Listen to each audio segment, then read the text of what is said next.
Generation മാറി എന്തിനു പ്രതികരിക്കുന്ന കുട്ടികളാണ് ഇപ്പോഴുള്ള കുട്ടി. ആയോൾ ഇന്ന് 25th violence against women's day ആണ്. അപ്പോൾ അതിൻ്റെ ഭാഗമായിട്ട് AHR ക്യാമ്പസിൽ നിന്നും പബ്ലിക് റിയാക്ഷൻ അറിയാൻ വേണ്ടിയിട്ട് ഞങ്ങൾ പബ്ലിക്കിലോട്ട് ഇറങ്ങിയതാണ്. അപ്പോൾ നമുക്ക് ജസ്റ്റ് നോക്കാം എന്താണ് ഇതിൻ്റെ റിയാക്ഷൻ എന്ന്. നമുക്ക് ഉണ്ടാവും എന്താ ചെയ്യാൻ നമ്മൾ സ്റ്റെക്കായി നിൽക്കും. ഒരു 2 മിനിറ്റ് കഴിഞ്ഞിട്ടായിരിക്കും നമുക്കൊരു റിയലൈസേഷൻ വരിക. അപ്പോഴായിരിക്കും നമ്മൾ ചിലപ്പോൾ റിയാക്ട് ചെയ്യുന്നൊക്കെ ഉണ്ടാവുക. ചിലപ്പം ചെയ്യാൻ പറ്റാത്ത സിറ്റുവേഷൻ നമുക്ക് ലൈഫിൽ വന്നിട്ടുണ്ടാവും. എന്താണ് ഇപ്പോഴത്തെ പെൺകുട്ടിയോട് പറയാനുള്ളത്, നമ്മൾ ഈ സൂസൈഡ് ഒന്നിനൊരു മാർഗമല്ല.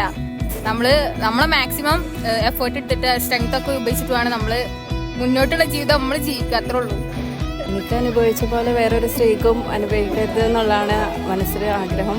പ്രത്യേകിച്ച് എൻ്റെ പറയുകയാണെങ്കിൽ കല്യാണം കഴിക്കണതിന് മുമ്പ് തന്നെ മോഡ് പറയും, ഇവിടെ ഒരു റൂം എപ്പോഴും നിനക്കുണ്ട്, അവിടെ എന്തൊരു പ്രശ്നം വന്നാലും ഈ റൂം നിനക്കുള്ളതാണെന്ന് പറയും. ഞാൻ മാത്രമല്ല ബാക്കിയുള്ളവരും ആ വിധത്തിൽ തന്നെ പറയണമെന്നാണ് എൻ്റെ അഭിപ്രായം. റിയാക്ട് ചെയ്യാൻ ചോദിച്ചിട്ടുണ്ടെങ്കിൽ മുന്നത്തെ ജനറേഷൻ എന്ന് പറഞ്ഞിട്ടുണ്ടെങ്കിൽ എന്ത് കാര്യം വന്നാലും കരയുക, വീട്ടിൽ പോയി പറയുക, അങ്ങനെയൊക്കെ ആയിരുന്നു. ഇപ്പോഴത്തെ